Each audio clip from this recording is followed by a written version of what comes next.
আমাদেরকে কিন্তু আপনারা ঠিকই পাইতেন। কিশোরগঞ্জ কি আমি আজকে অনেকদিন পরে আসবেন নাকি? হ্যাঁ, এখন একটু প্রাতিষ্ঠানিক ব্যস্ততার কারণে প্রোগ্রাম কমাইছি, কিন্তু কিশোরগঞ্জে এমন কোনো হতে পারে নাই যখন আমি যাই নাই।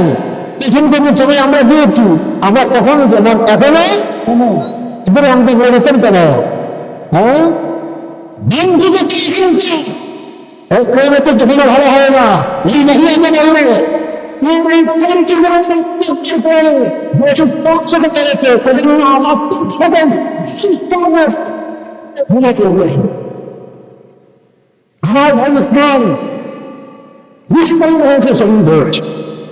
আল্লাহ তাকে কবুল করুন, আল্লাহ তাকে শাহাদাতের সর্বোচ্চ মর্যাদা দান করুন।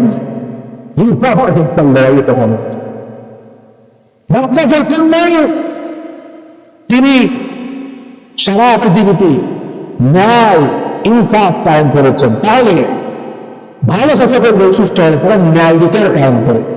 এমন হয় না যে তার ক্ষমতা সাদাকে কালো, কালোকে সাদা, ন্যায়কে অন্যায়, অন্যায়কে ন্যায় বানাবো, এমনটা কোনো ভালো শাসকের বৈশিষ্ট্য হতে পারে। বাদশাহ যুলকারনাইন তিনি ছিলেন মজলুমকে সাহায্য করে, মজলুমকে সুরক্ষা দিয়েছেন। ওই যে দুই পাহাড়ের স্থানে মনে আছে না, ওই জাতির সাহায্যে এগিয়ে এসছেন। ভালো শাসকরা মজলুমের সাহায্যে এগিয়ে আসে, আর যারা সকলের নামে লুটপাট করে তারা মজলুমকে আরো মজলুম বানায়, মজলুমকে আরো কি বানায়? মজলুম বানায়, চান্দান বানায়। ডাক্তার যুলকারনাইন ছিল অত্যন্ত বিচক্ষণ যারা একজন শাসক, যিনি পরিকল্পনামাফিক কাজ করতেন। আপনারা জানেন, যখন তার কাছে সাহায্য পাওয়া গেল, তিনি তাকে দেখলেন এই বাকিরা কি জানেন, প্ল্যান ওয়াইজ একটা চমৎকার কাজ করলেন। সেরকম একটা বয়স কখন আগায় জানেন, যখন নেতারা কর্মীরা ভিত্তিক কাজ করে। আপনাদের দেশে যারা পলিটিক্স করে এটাকে দেখেন, এগুলি বিভিন্ন সাহস করে বলতে পারবে না, আমরা সাহস করে বলতে পারি। আপনাদের দেশের বেশিরভাগ নেতারা দেখবেন তাদের সন্তানদেরকে বিদেশে পড়াবে। আপনি আমার কথাগুলি বলেন, তাদের সন্তানদেরকে বিদেশে পড়াবে। এজন্য দেশের শিক্ষা প্রতিষ্ঠান জন্যই চলুক, তাদের চিন্তা ভাবনার কোনো কারণ সন্তানকে ভালো শিক্ষা পাচ্ছে, তার সন্তানকে বিদেশে রাখছে, তার পরিবারকেও রাখছে। একটু বিপদ হইলে সে ওদেরকে ওয়াল মারতে পারে। বেশিরভাগকে এরকম দেখবেন, এরা বিদেশ যায়, বিদেশ থাকে, দেশের বাইরে সফর করেন, তারা জানেন ওদের রাস্তা না। ওরা যখন কোনো রুট বানায়, কি কার্পেটিং বাড়ি চললে কোনো দেওয়া যায় না, 120-40 বিঘা দেয় না। কার্পেটিং কত সুন্দর, তারা কোনো কাজ করলে 10-20-30-40 বছরের প্ল্যান নিয়ে কাজ করে। এরা গুলো বেঁচে কিন্তু বৃক্ষ লাগিয়ে জানেন, এরা বেঁচে ভালো টেকনোগুলো আমার দেশ পর্যন্ত নিয়ে আসতে পারে না। এই চুর আমার না শুধু উন্নতি পাক না, এখানে দেখার জন্য কি করে জানেন, আমাদের জন্য যখন রাস্তা বানায় ওটা পয়সা দিবে না। চোরের কেজা দেখলাম ভিডিওটা, ওইটা যদি 100 কোটি ট্রেন্ডিং হয়, তো এলাকা পর্যন্ত আস্তে আস্তে 95 কোটি শেষ, 5 কোটি হলে ওখানে আবার ঘেরা গাড়ি হবে।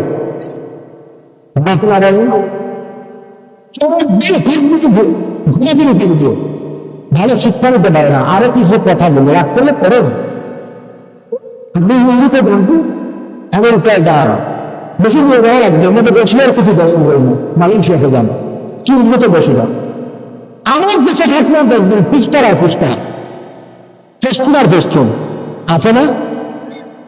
এখানে প্রবাসনের এলাকায় অনেক আছে, তারা তারা প্রবাস কাটায় আসছে না। বিদেশে দেখছেন আপনারা, অমুকের শুভেচ্ছা, তমুকের শুভেচ্ছা দেখে দেখেন, ওদের দুপুর গুণের সব খোলা থাকে, আমার দিকে দুপুর গুণের সব বন্ধ থাকে, লাশ করে আর মেলা মারি। হয়তো বললাম ব্যাংক ধরে এখানে ভালো জানতে পারিনি, কত সময় চাকরির সমস্যা নিয়ে কথা বলতাম বলেন। আমার দেশে এমপি হওয়া যায়, সংবিধানে আছে 25 বছরের, ওইদিকে বিসিএস হওয়া যায়, এখন তো মনে সময় বেড়াইছে, আমাকে সাহায্য করেন তো কত বছর বলতে। তবে এখন মনে করেন যদি এমপি হয়ে যায় 25 বছরে, এরপরে বসতেছে কেরামদের সাথে, যাদের বয়স হলো কত 35-40, এটা এখানে কি বলবে, এটা একটা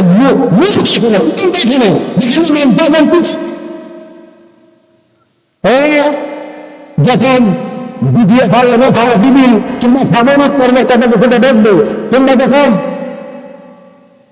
এই তেরাদের সাথে দেখবে বিল করতে পারবে বক্তব্য হবে সেখানে আপনারা পাঁচ বছর ঘুরে আসতে পারেন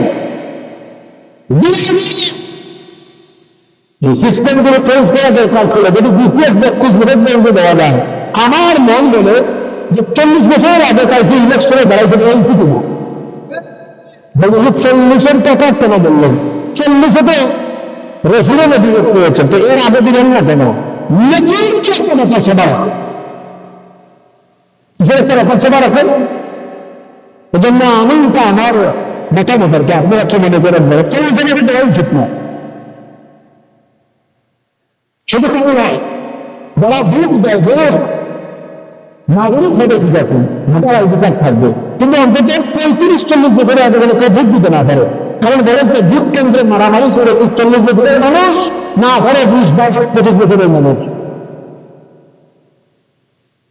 অনেক বিয়ে সাথে করে নেই দেশের আইন কেমন কিচ্ছু জানে না কি বুঝতে ভালো মন্দ যে কে দেশে ভালো করবে কে দেশের মন্দ করবে কথাগুলো ঠিক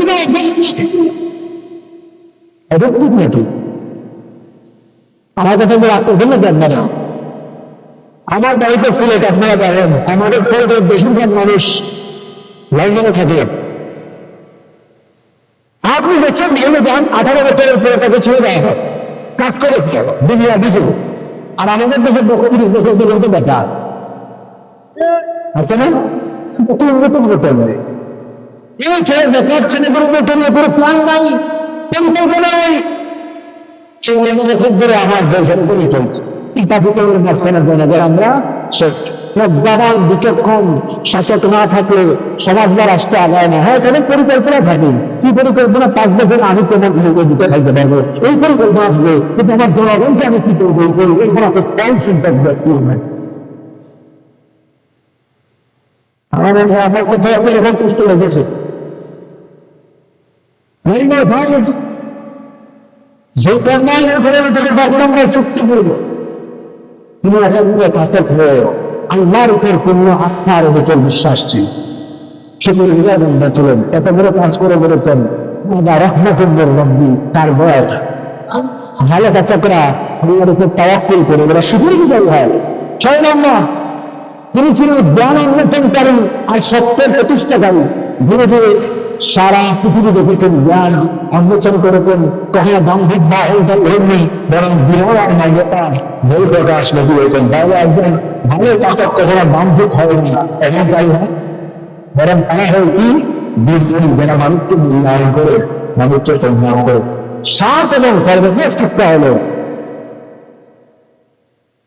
এই ঘটনা থেকে আমরা একটা জিনিস বুঝলাম যে নিজেদের চেষ্টায় আমরা যত কিছুই করি না কেন যতক্ষণ না আল্লাহ চলবেন ততক্ষণ পর্যন্ত কোনো কাজের সফলতা অর্জন করা যায় ওই যে মহাদেব ব্যক্তি সকাল থেকে সন্ধ্যা পর্যন্ত ঘুরে কালকে করবো আইসা দেখে আবার পরের দিন এসে দেখে আবার আগের মতন আল্লাহ দেবেন না কিন্তু ভয় যায় না যেটা ইনশাআল্লাহ বললো পরের দিন ফলক ঠিক আছে তাহলে ইনশাআল্লাহর গুরুত্ব আছে না নাই এই জন্য ভবিষ্যতে কিছু বলবো বা করবো এবং তাহলে আমরা অবশ্যই বলবো ইনশাআল্লাহ আমাদের সমাজ থেকে এই পরিভাষা মিলিয়ে বেশি দিন ছোট যাচ্ছে একটাও কাল ঢোকো ভয় করে দেয় তাই না ভাই এই আরে দাদ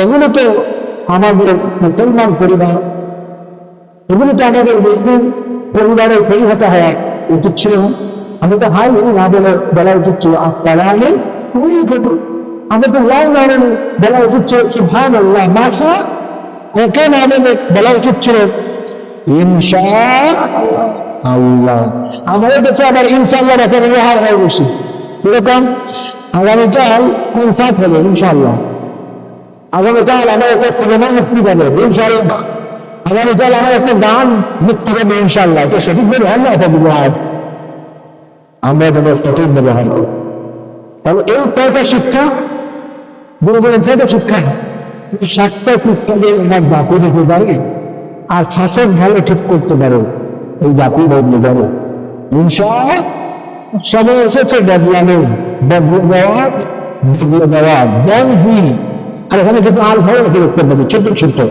এগুলোকে বলছি ভাই, সততা, স্বচ্ছতা, কথাগুলি খেয়াল করে। সততা, স্বচ্ছতা, পরিচ্ছন্নতা, জবাবদিহিতা, এগুলি ছাড়া কখনো একটা সমাজ সুন্দর এগুলি হতে পারে আমাদেরকে যারা নেতৃত্ব দিবে এদের মধ্যে যদি এগুলি না থাকে, সততা, সততা, স্বচ্ছতা, পরিচ্ছন্নতা, জবাবদিহিতা, এই কোনটা জিনিস দেখেন তার মধ্যে কাজে রাখুন।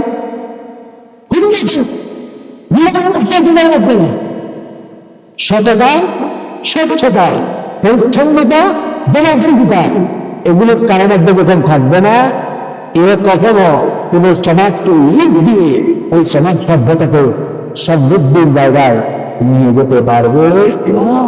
আসুন আমরা সূরা কাহফের শেষ দিকে বর্ণিত এই দুর্ঘটনার ঘটনা থেকে এই বাস্তবিক শিক্ষাগুলি নিয়ে জীবনে কাজে লাগাই। আল্লাহ সবাইকে শিক্ষা দিন।